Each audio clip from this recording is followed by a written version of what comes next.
Friends ఈ యొక్క వీడియోలో మనం లిమిటేషన్ సెక్షన్ 23 నుంచి సెక్షన్ 28 వరకు తెలుసుకుందాం. ఫ్రెండ్స్ సెక్షన్ 23 అనేది మనకి ఏం చెప్తుందంటే suits for compensation for acts not actionable with the special damages అంటే ఏంటంటే ఫర్ ఎగ్జాంపుల్ ఒక కాజ్ ఆఫ్ యాక్షన్ అనేది జరిగింది. ఒక కాజ్ ఆఫ్ యాక్షన్ జరిగినప్పటి నుంచి మనము ఈ యొక్క లిమిటేషన్ పీరియడ్ అనేది కౌంట్ చేయాలా, లేకుంటే ఎప్పుడైతే ఇంజూరీస్ జరుగుతాయో ఒక కాజ్ ఆఫ్ యాక్షన్ వల్ల ఎప్పుడైతే ఇంజూరీస్ అనేది మనకి అక్కరైతే అప్పటి నుంచి మనం లిమిటేషన్ పీరియడ్ అనేది స్టార్ట్ అవుతుందా అనే దానికి సంబంధించి మనకి సెక్షన్ 23 అనేది జవాబు ఇచ్చింది. ఫ్రెండ్స్ సెక్షన్ 23 అనేది మనకి ఏం చెప్తుందంటే ఆ ఒక్క కాజ్ ఆఫ్ యాక్షన్ ఎప్పుడు జరిగిందో అప్పటి నుంచి లిమిటేషన్ పీరియడ్ అనేది స్టార్ట్ కాదు. ఒక కాజ్ ఆఫ్ యాక్షన్ ఒక రిజల్ట్ అనేది ఎప్పుడైతే ఇంజూరీ అనేది మనకు ఎఫెక్ట్ అవుతామో ఇంజూరీతోని ఒక కాజ్ ఆఫ్ యాక్షన్ వల్ల అప్పటి నుంచి మనము లిమిటేషన్ పీరియడ్ అనేది కౌంట్ చేసుకోవాలి అని మనకి సెక్షన్ 23 అనేది చెప్తుంది. ఫ్రెండ్స్ తర్వాత సెక్షన్ 24 ఏం చెప్తుందంటే computation of time mentioned in the instruments అంటే ఫర్ ఎగ్జాంపుల్ ఈ యొక్క లిమిటేషన్ పీరియడ్ ఈ యొక్క లిమిటేషన్ యాక్ట్లో మనము ఏదైనా ఇన్స్ట్రుమెంట్కి సంబంధించి లిమిటేషన్ పీరియడ్ని కౌంట్ చేయాలనుకుంటే అప్పుడు మనము ఈ యొక్క గ్రెగోరియన్ క్యాలెండర్ ఉంటుంది కదా, అంటే ఇంగ్లీష్ క్యాలెండర్ ఉంటుంది అంటే జనవరి నుంచి డిసెంబర్ వరకు ఇప్పుడు మనం యూజ్ చేస్తున్న క్యాలెండర్ ఉంటుంది కదా, ఒక క్యాలెండర్ని అనుగుణంగానే మనము ఇది కౌంట్ చేయాలి, ఆ ఒక లిమిటేషన్ పీరియడ్ అనేది కౌంట్ చేయాలి అని మనకి సెక్షన్ 24 అనేది చెప్తుంది. అంటే ఇప్పుడు ఫర్ ఎగ్జాంపుల్ ఏంటంటే మన యొక్క తెలుగు సాంప్రదాయం ప్రకారం ఏంటంటే ఉగాది అనేది న్యూ ఇయర్, కానీ మనము ఈ యొక్క ఉగాది న్యూ ఇయర్ కాబట్టి ఒకవేళ ఉగాదిలో ఫర్ ఎగ్జాంపుల్ ఉగాది అనేది ఒకవేళ మార్చ్లో వచ్చింది అనుకోండి, అప్పుడు మార్చ్లో వస్తే అప్పటి నుంచి మనం కౌంట్ చేయాలంటే ఉగాది అక్కడ మనము ఈ యొక్క తెలుగు సాంప్రదాయం ప్రకారం మనం ఉగాది అనేది న్యూ ఇయర్ కాబట్టి ఒకవేళ అప్పుడు ఒకవేళ అగ్రిమెంట్ అనేది లేకుంటే అప్పుడు ఒకవేళ ఏదైనా కుదిరించుకుంటే ఒక ఇన్స్ట్రుమెంట్ అనేది అప్పటి నుంచి ఒకవేళ లిమిటేషన్ పీరియడ్ స్టార్ట్ అవుతుంది అనుకుంటే అప్పుడు మనము ఉగాది నుంచి మళ్ళీ మన ఒక తెలుగు ఉంటాయి కదా, మన తెలుగులో ఉన్న మంత్స్ని కౌంట్ చేసుకోకుండా అప్పుడు ఆ ఉగాది నాడు మనం న్యూ ఇయర్గా భావిస్తున్నాం కాబట్టి ఆ ఉగాది అనేది ఏ ఒక్క మంత్లో వచ్చింది అని మనం దాన్ని గ్రెగోరియన్ క్యాలెండర్లో మనం కన్వర్ట్ చేసి అక్కడి నుంచి కౌంట్ చేయాలి అని మనకి ఒక ఇంగ్లీష్ క్యాలెండర్ మనం ఎన్ఫోర్స్ చేయాలని మనకి సెక్షన్ 24 అనేది చెప్తుంది.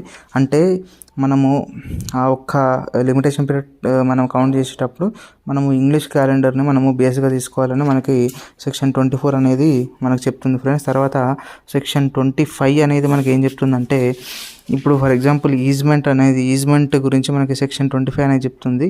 అంటే acquisition of ownership by position అంటే ఈ యొక్క 25 అనేది మనకి ఈజ్మెంటరీ రైట్ గురించి మనకు చెప్తుంది. ఏంటంటే సెక్షన్ 25 అనేది మనకు సింపుల్గా ఏం చెప్తుందంటే ఫర్ ఎగ్జాంపుల్ మనం ఒక ఈజ్మెంటరీ రైట్ అంటే ఏంటిదంటే ఫర్ ఎగ్జాంపుల్ మనం ఒక ఇంటిని మనం రావడానికంటే ఒక ప్రాపర్టీని మనం ఎంజాయ్ చేయడానికి ఫర్ ఎగ్జాంపుల్ మనం ఒక ఇల్లుని మనం ఎంజాయ్ చేయడానికంటే ఇంట్లో ఉండడానికి మనం నడుచుకుంటూ వస్తాం ఇంట్లోకి, తర్వాత మనకి ఇంటికి ఎయిర్ కానీ తర్వాత సన్లైట్ కానీ తర్వాత వాటర్ కానీ ఇవన్నీ మనము ఎంజాయ్ చేస్తాము. లేకుంటే ఫర్ ఎగ్జాంపుల్ మనకి ఇంటికి వాటర్ కావాల్సి ఉంటే మనం ఫర్ ఎగ్జాంపుల్ ఒక కెనల్లో మనము వెళ్ళి ఆ ఒక వాటర్ అనేది తీసుకొస్తున్నాము. అప్పుడు ఏంటంటే దీనికి సంబంధించిన రైట్ అనేది దీన్ని ఈజ్మెంట్ రైట్ అంటారు. అంటే మన ఒక ప్రాపర్టీని ఎంజాయ్ చేయడానికి ఏ ఒక్క అవసరాల కోసం అయితే మనము చేస్తున్నామో ఒక ప్రాపర్టీని ఎంజాయ్ చేయడానికి ఆ ఒక్క అన్నిటిని కలిపి మనము ఈజ్మెంట్ రైట్ అంటారు.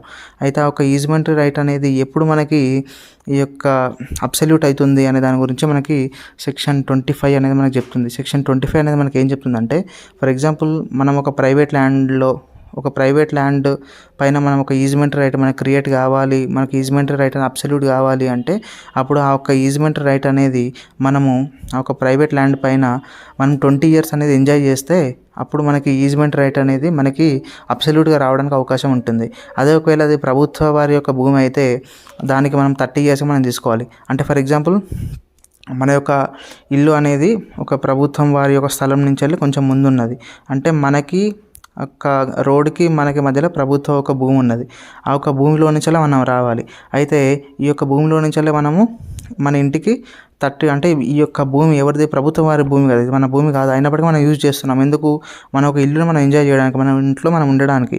అయితే ఇట్లా మనం ఒకవేళ 30 years వరకు కంటిన్యూస్గా వస్తున్నాం అనుకోండి, ఆ ఒక 30 years మనం కంటిన్యూస్గా వస్తే అప్పుడు మనము ఈ యొక్క 30 years మనం కంటిన్యూగా వస్తున్నాం కాబట్టి ఈ యొక్క ప్రాపర్టీ ఉంటుంది కదా, వే ఉంటుంది కదా, అంటే ప్రభుత్వం వారి యొక్క స్థలం నుంచి మనం మన ఇంటికి ఒక దారిని ఏర్పాటు చేసుకున్నాము. అది మనము 30 years వరకు కంటిన్యూగా వస్తున్నాం కాబట్టి ఇది మనకి రైట్గా ఏర్పడుతుంది. అంటే ఇది అబ్సల్యూట్ రైట్గా మనకి వస్తుంది. అప్పుడు ఈజ్మెంట్ రైట్ అనేది మనకి అబ్సల్యూట్ అవుతుంది.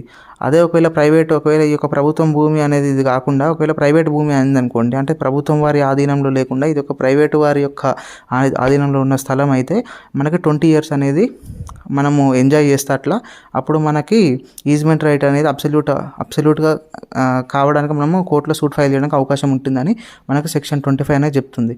అయితే ఇక్కడ ఏంటంటే 20 years ఒకవేళ ప్రైవేటు వారి యొక్క స్థలం అయితే 20 years మనకి ఉంటుంది. 20 years తర్వాత 2 years లోపల, అంటే 20 years తర్వాత 2 years లోపల మనము కోర్టులో మనము దావానే దాఖలు చేయాలి. ఈజ్మెంట్ రైట్ మనం కోరుతున్నట్టు అంటే డిక్లరేషన్ ఆఫ్ ఈజ్మెంట్ రైట్ కింద మనం దావా దాఖలు చేయడానికి అవకాశం ఉంటుంది. ఒక 2 years ఉన్నది కదా, ఒక 2 yearsని మనము గ్రేస్ పీరియడ్ అంటాము. అదే ఒకవేళ ప్రభుత్వం వారి యొక్క స్థలం అయితే 30 years తర్వాత 2 yearsలో మనము దావానే దాఖలు చేయాలి. ఎందుకంటే ఈజ్మెంట్ రైట్ అనేది మనకు అబ్సల్యూట్ కావడానికి.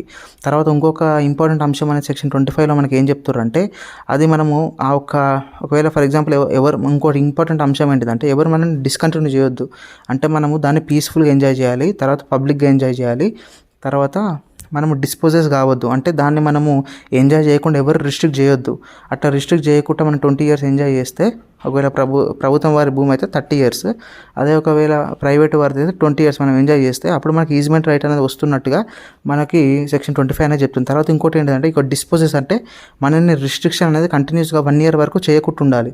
అంటే 1 year ఒకవేళ మనము దాని ఒక దారిని ఒకవేళ ఎవరైనా రిస్ట్రిక్ట్ చేస్తే, అంటే ప్రభుత్వం ఒక అధికారులు మనం రిస్ట్రిక్ట్ చేయడం కానీ లేకపోతే ప్రైవేట్ వారు మనం రిస్ట్రిక్ట్ చేయడం కానీ అట్లా రిస్ట్రిక్ట్ చేసి 1 year వరకు మనం డిస్కంటిన్యూ అయినాం అనుకో, అంటే 1 year వరకు ఒక ఈజ్మెంట్ రైట్ మనం ఎంజాయ్ చేయలేదనుకో, అప్పుడు ఈ యొక్క సెక్షన్ 25 అనేది మనకి ఒక హక్కు అనేది క్రియేట్ చేయదు అని మనకి ఈ యొక్క సెక్షన్ 25 ఆఫ్ లిమిటేషన్ యాక్ట్ అనేది మనకు చెప్తుంది. ఇది మనకి ఈజ్మెంట్ రైట్ గురించి మనకు వివరిస్తుంది. అయితే ఇక ఇంపార్టెంట్ అంశం ఏంటిదంటే ఈ యొక్క సెక్షన్ 25 ఉన్నది కదా, ఈ యొక్క సెక్షన్ 25 అనేది ఏంటంటే ఏ ఒక్క ప్రాంతంలో అయితే మనకి ఇండియన్ ఈజ్మెంట్ యాక్ట్ ఉన్నది కదా, ఇండియన్ ఈజ్మెంట్ యాక్ట్ అనేది అప్లై కాని యొక్క పక్షంలో మనకి సెక్షన్ 25 మన లిమిటేషన్ యాక్ట్ అనేది ఒకవేళ అప్లై అయితే అప్పుడు మన సెక్షన్ 25 కింద ఈజ్మెంట్ రైట్ అనేది మనం క్లెయిమ్ చేసుకోవడానికి అవకాశం ఉంటుంది. కానీ ఇప్పుడు మనకి ఈజ్మెంటరీ యాక్ట్ అనేది అంటే ఇండియన్ ఈజ్మెంట్ యాక్ట్ అనేది మనకి మన ఒక్క తెలంగాణలో కానీ మన ఒక్క భారతదేశంలో అన్ని ప్రాంతాలలో మ్యాక్సిమం అప్లై అవుతుంది కాబట్టి ఈ యొక్క సెక్షన్ 25 అనేది ఉనికి కోల్పోయినట్టుగా మనం అర్థం చేసుకోవాలి. తర్వాత సెక్షన్ 26 అనేది మనకి ఏం చెప్తుందంటే exclusion in favour of reversioner of servient tenement. అంటే ఏంటిదంటే ఎక్స్క్లూషన్ ఆఫ్ టైమ్, మనకి రివర్షనర్కి ఎక్స్క్లూషన్ ఆఫ్ టైం అనేది ఉంటుంది.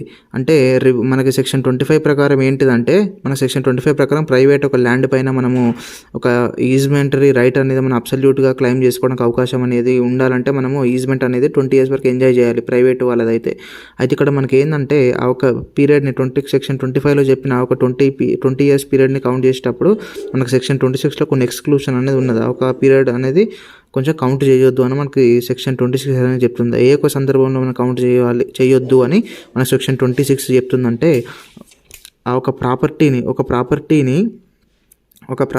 ఏం చేస్తారంటే ఒక ప్రాపర్టీని ఎంజాయ్ చేయడానికి ఒక ప్రాపర్టీ పైన మనం ఈజ్మెంట్ రైట్ అనేది క్రియేట్ అయింది.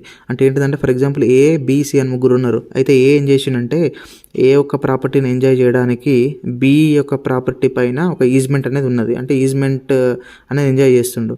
అప్పుడు ఆ ఒక ఎంజాయ్ చేసే క్రమంలో ఏమవుతుందంటే ఏ ఒక ప్రాపర్టీ పైన అయితే ఈజ్మెంట్ రైట్ ఎంజాయ్ చేస్తుండో ఆ ఒక ప్రాపర్టీని సికి ట్రాన్స్ఫర్ చేసిండు. అప్పుడు ఆ ఒక్క పీరియడ్ కౌంట్ చేసేటప్పుడు ఒక ఈజ్మెంట్ రైట్ క్లెయిమ్ చేసుకోవడానికి ఒక ఈజ్మెంట్ పీరియడ్ కౌంట్ చేసేటప్పుడు ఎట్లా ఎక్స్క్లూడ్ చేయాలి, ఎట్లా కౌంట్ చేయాలనే దాని గురించి మనకు సెక్షన్ 26 అనేది చెప్తుంది. అయితే సెక్షన్ 26లో మన హెడ్డింగ్లో మనకి ఇంపార్టెంట్ టర్మ్స్ అనేవి ఉన్నాయి, దాని గురించి తెలుసుకుందాం. ఎక్స్క్లూషన్ అంటే మనం ఎక్స్క్లూడ్ చేయడము. అయితే రివర్షనర్ అంటే ఏంటిదంటే ఏబిసి అని ముగ్గురు ఉన్నారు కదా, ఏం చేసిండంటే బి యొక్క ప్రాపర్టీ పైన ఈజ్మెంట్ అనేది ఎంజాయ్ చేస్తున్నాడు. ఎవరు అయితే ఏం చేసిండంటే ఆ ప్రాపర్టీని సికి ట్రాన్స్ఫర్ చేసిండు. ఏ ఒక ప్రాపర్టీని సికి ట్రాన్స్ఫర్ చేసిండు. ఆ ఒక సికి ట్రాన్స్ఫర్ చేసిన తర్వాత నువ్వు కొన్ని రోజులు ఎంజాయ్ చేసిన తర్వాత మళ్ళీ ప్రాపర్టీ అనేది నాకు రావాలి, మళ్ళీ రీట్రాన్స్ఫర్ చేయాలి అనే ఒక కండిషన్ మీద అతను ప్రాపర్టీని ట్రాన్స్ఫర్ చేసిండు అనుకోండి. అప్పుడు ఏమవుతుందంటే అతను రివర్షనర్ అవుతాడు. అంటే మళ్ళీ ప్రాపర్టీ ఇతనికి వస్తుంది కదా, అంటే రీట్రాన్స్ఫర్ అవుతుంది కదా. రీట్రాన్స్ఫర్ అయిన తర్వాత ఏమంటారు అప్పుడు రివర్షనర్ అంటాడు. అంటే రివర్స్ అవుతుంది కదా ప్రాపర్టీని, అందుకే రివర్షనర్ అంటాడు. తర్వాత మనకి సర్వెంట్ టెనమెంట్ అనేది ఉన్నది ఇంకో పదం. సర్వెంట్ టెనమెంట్ అంటే ఏంటిదంటే మనకి టెనమెంట్ అంటే ఏంటంటే ఎస్టేట్ అని అర్థం. టెనమెంట్ అంటే ఒక ప్రాపర్టీ అని అర్థం. అయితే servient tenement, dominant heritage, servient heritage అనే రెండిటి పదాల గురించి మనం తెలుసుకుందాం. అంటే ఏంటిదంటే డామినెంట్ హెరిటేజ్ అంటే ఏంటిదంటే ఏ ఒక ప్రాపర్టీ ఉన్నది కదా, ఇలాగ ఏబిసి అని చెప్పిన కదా, అంటే సికి ఏ ప్రాపర్టీని సికి ట్రాన్స్ఫర్ చేస్తుండు. అంటే సి ఒక ప్రాపర్టీ ఉంటుంది కదా, సికి సొంతమైన ప్రాపర్టీ ఉంటుంది కదా, ఆ ఒక సొంతమైన ప్రాపర్టీ ఏంటిది డామినెంట్ హెరిటేజ్ అంటారు దాన్ని. ఏ ఒక ప్రాపర్టీని డామినెంట్ హెరిటేజ్ అంటారు. అయితే అతను ఆ ఒక డామినెంట్ ప్రాపర్టీని ఎంజాయ్ చేయడానికి సి యొక్క ప్రాపర్టీ పైన సి యొక్క ప్రాపర్టీని ఈజ్మెంట్గా యూజ్ చేస్తుంది కదా, ఆ ఒక ఈజ్మెంట్ యూజ్ చేస్తుంది కాబట్టి బి యొక్క ప్రాపర్టీని ఏమంటారు అంటే సర్వియంట్ ఎస్టేట్ అంటారు, లేకుంటే సర్వియంట్ హెరిటేజ్ అంటారు. అంటే ఏంటిది, ఏ ఒక ప్రాపర్టీని ఎంజాయ్ చేయడానికి ఈజ్మెంట్ అనేది బి యొక్క ప్రాపర్టీని ఈజ్మెంట్గా తీసుకుంటున్నాడు. అంటే ఈజ్మెంట్గా తీసుకుంటున్నాడు కాబట్టి, అంటే ఈజ్మెంట్గా అతను ఎంజాయ్ చేస్తున్నాడు కాబట్టి ఈ యొక్క బి యొక్క ప్రాపర్టీని ఏమంటారు, సర్వియంట్ ఎస్టేట్ అంటారు, అంటే సర్వియంట్ హెరిటేజ్ అంటారు. అంటే బి యొక్క ప్రాపర్టీ పైన ఏమైనా హక్కులు ఉన్నాయా అంటే హక్కులు ఏం లేవు. అంటే ఏకి బి యొక్క ప్రాపర్టీ పైన ఏమైనా ఓనర్షిప్ ఉందా, ఏమైనా యజమాన్యపు హక్కులు ఉన్నాయా, ఏం లేవు. అయినప్పటికీ ఎంజాయ్ చేస్తుంది కాబట్టి ఆ ఒక ప్రాపర్టీ ఏ ఒక ప్రాపర్టీ పైన అయితే ఎంజాయ్ చేస్తున్నాడో ఈజ్మెంట్ అనేది, ఆ ఒక ప్రాపర్టీని మనము సర్వియంట్ హెరిటేజ్ అంటాము, సర్వియంట్ టెనమెంట్ అంటాము. ఆ తర్వాత ఏ ప్రాపర్టీ ఉన్నది కదా, ఒక సొంత ప్రాపర్టీ ఉన్నది కదా, ఆ ఒక సొంత ప్రాపర్టీని డామినెంట్ హెరిటేజ్ అంటారు. అంటే డామినెంట్ హెరిటేజ్ కోసం ఏదైతే ఈజ్మెంట్ అనేది మనము క్రియేట్ చేస్తున్నామో ఆ ఒక ప్రాపర్టీని ఒక ప్రాపర్టీ త్రూ మనము డామినెంట్ హెరిటేజ్కి రీచ్ అవుతున్నామో ఆ ఒక ప్రాపర్టీని మనం ఏమంటాము, దాన్ని మనము సర్వియంట్ హెరిటేజ్ అంటాము. ఇది అర్థమైంది కదా, సర్వియంట్ హెరిటేజ్ అంటే ఇది. తర్వాత రివర్సర్ అంటే అతను ఎవరికైతే రివర్స్ అవుతుందో ప్రాపర్టీ అతను రివర్సర్గా మనం అర్థం చేసుకోవాలని మనకు సెక్షన్ 26 హెడ్డింగ్ అనేది చెప్తుంది. తర్వాత ఇప్పుడు సెక్షన్ 26లో మనకి ఏం చెప్తుందో తెలుసుకుందాం. అయితే సెక్షన్ 26లో మనం ఏం చెప్తుందంటే, ఫర్ ఎగ్జాంపుల్ ఇది మంచి ఎగ్జాంపుల్, కరెక్ట్గా అయినండి. ఏబిసి అని ముగ్గురు ఉన్నారు. అయితే ఏం చేసిండు, బి యొక్క ప్రాపర్టీ పైన ఈజ్మెంట్ అనేది ఎంజాయ్ చేస్తున్నాడు. ఎవరు, తర్వాత సికి ట్రాన్స్ఫర్ చేసిండు. అంటే ఉన్నాడు కదా, ఏం చేసిండంటే ఒక ప్రాపర్టీని సికి ట్రాన్స్ఫర్ చేసిండు. అంటే ఒక ప్రాపర్టీ అనేది ఒక ఇల్లు అనుకోండి, బీసీ అని ముగ్గురు ఉన్నారు. ఏం చేసిండంటే ఒక ఇంటిని రావడానికి, అంటే ఒక ఇంట్లోకి రావడానికి మనకి బి యొక్క ప్రాపర్టీ నుంచెలే రావాలి. అంటే ఒక ప్రాపర్టీకి మనం రావాలంటే బి యొక్క ప్రాపర్టీ నుంచి రావాలి. అంటే బి యొక్క ప్రాపర్టీ పైన ఏం చేస్తుండు, ఈజ్మెంట్ అనేది ఎంజాయ్ చేస్తున్నాడు. అయితే సి ఉన్నాడు కదా, సికి ఏం చేసిండంటే ఒక ప్రాపర్టీని సికి ట్రాన్స్ఫర్ చేసిండు. ఆ ఒక ట్రాన్స్ఫర్ అనేది 3 years కంటే ఎక్కువ ఉన్నది, లేకుంటే ఆ ఒక సికి లైఫ్ టైమ్గా ట్రాన్స్ఫర్ చేసిండు. లైఫ్ టైం అంటే ఏంటిదంటే, అంటే ఏం చేసిండు, ఒక ప్రాపర్టీని సికి ట్రాన్స్ఫర్ చేసి ఒక లైఫ్ టైమ్గా నువ్వు బతుకున్న రోజులు ఈ యొక్క ప్రాపర్టీ అని నువ్వు ఎంజాయ్ చేయి, నువ్వు ఎప్పుడైతే చనిపోతావో అప్పుడు ఈ యొక్క ప్రాపర్టీ అనేది మళ్ళీ నాకు వస్తుంది అని ఒక కండిషన్తో సికి ట్రాన్స్ఫర్ చేసిండు. లేకుంటే 3 years కంటే ఎక్కువ సంవత్సరాలు నువ్వు ఎంజాయ్ చేయి తర్వాత ఒక ఎంజాయ్మెంట్ అయిపోయిన తర్వాత నువ్వు నాకు ట్రాన్స్ఫర్ చేయాలి సి అని ఒక ప్రాపర్టీని ట్రాన్స్ఫర్ చేసిండు కదా. ఇట్లా జరిగినప్పుడు ఫర్ ఎగ్జాంపుల్ ఏంది, ఈజ్మెంట్ అనేది అంటే బి యొక్క ప్రాపర్టీ పైన ఈజ్మెంట్ అని 10 years వరకు ఎంజాయ్ చేసిండు. ఈ యొక్క 10 years వరకు ఎంజాయ్ చేసిన తర్వాత ఏమవుతుందంటే ఆ ఒక ప్రాపర్టీని ఒక ప్రాపర్టీని సికి ట్రాన్స్ఫర్ చేసిండు. అప్పుడు ఏమవుతుంది మరి, ఈ యొక్క సికి మళ్ళీ 10 years వరకు ట్రాన్స్ఫర్ చేసిండు.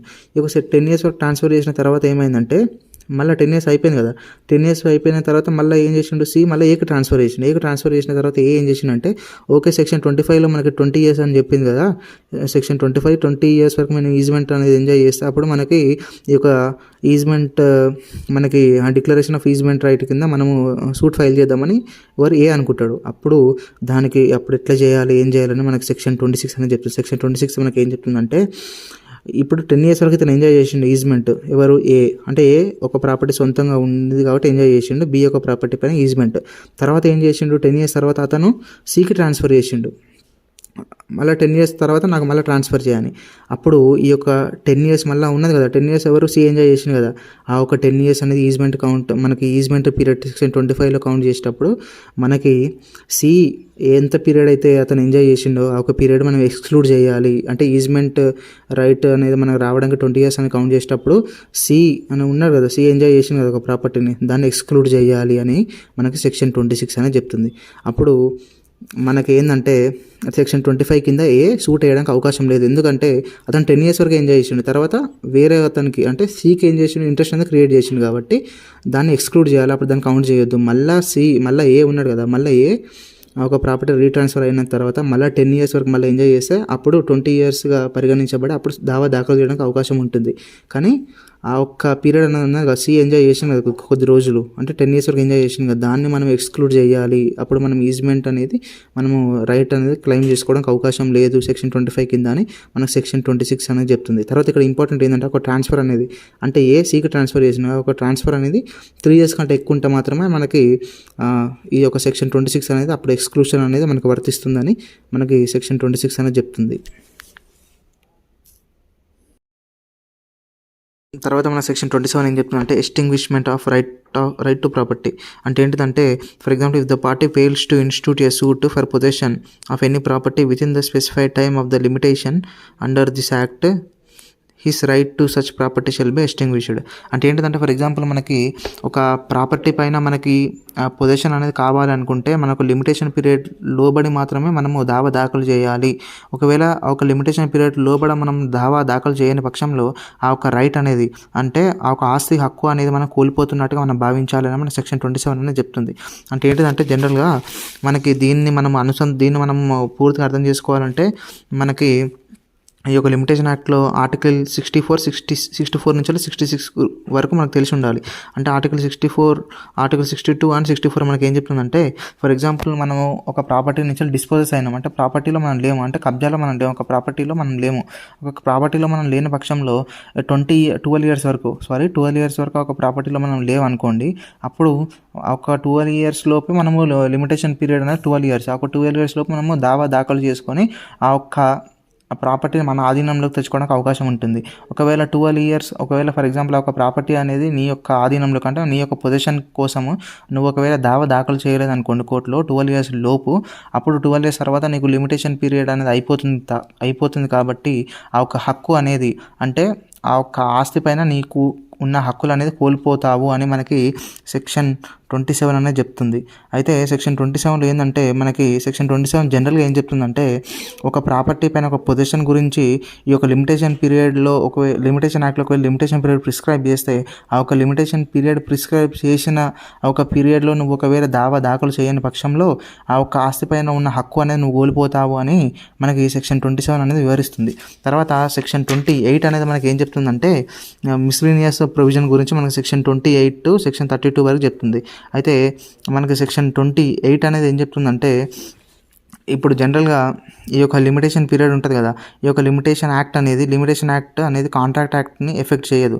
తర్వాత ఈ యొక్క లిమిటేషన్ యాక్ట్ అనేది ఒక సూట్ కానీ ఒక proceedings under the respect of marriage కానీ డివోర్స్ కానీ అంటే వివాహానికి సంబంధించి కానీ లేకపోతే విడాకులకు సంబంధించి కానీ ఈ యొక్క దాన్ని మనము దృష్టిలో పెట్టుకున్నప్పుడు ఈ యొక్క సూట్స్ అంటే ఆ ఒక ప్రొసీడింగ్స్ జరిగేటప్పుడు అంటే మ్యారేజ్ కానీ డివోర్స్ సంబంధించిన ఆ ఒక ప్రొసీడింగ్స్లో మనకి ఈ యొక్క లిమిటేషన్ యాక్ట్ అనేది అప్లై కాదు అని మనకి ఈ యొక్క మిస్లీనియస్ ప్రొవిజన్స్లో మనకి చెప్తున్నారు. తర్వాత ఇంకోటి ఏంటిదంటే మనకి ఇది సెక్షన్ 29. తర్వాత మనకి సెక్షన్ 32 అనేది ఏం చెప్తుందంటే ఈ యొక్క ఇండియన్ లిమిటేషన్ యాక్ట్ అనేది మనకి 1908లో ఉన్నది కదా, అంటే బ్రిటిష్ ఇండియాలో మనకి లిమిటేషన్ యాక్ట్ ఉన్నది కదా, ఇండియన్ లిమిటేషన్ యాక్ట్ 1908 దాన్ని రీపీల్ చేస్తున్నట్టుగా మనం భావించాలి అని మనకి ఈ యొక్క సెక్షన్ 32 అనేది చెప్తుంది. ఇది ఫ్రెండ్స్ మనకి లిమిటేషన్ యాక్ట్ గురించి సమగ్రమైన ఒక వివరణ. ఈ యొక్క ఛానల్ని సబ్స్క్రైబ్ చేయాలని కోరుకుంటున్నాను. ధన్యవాదములు.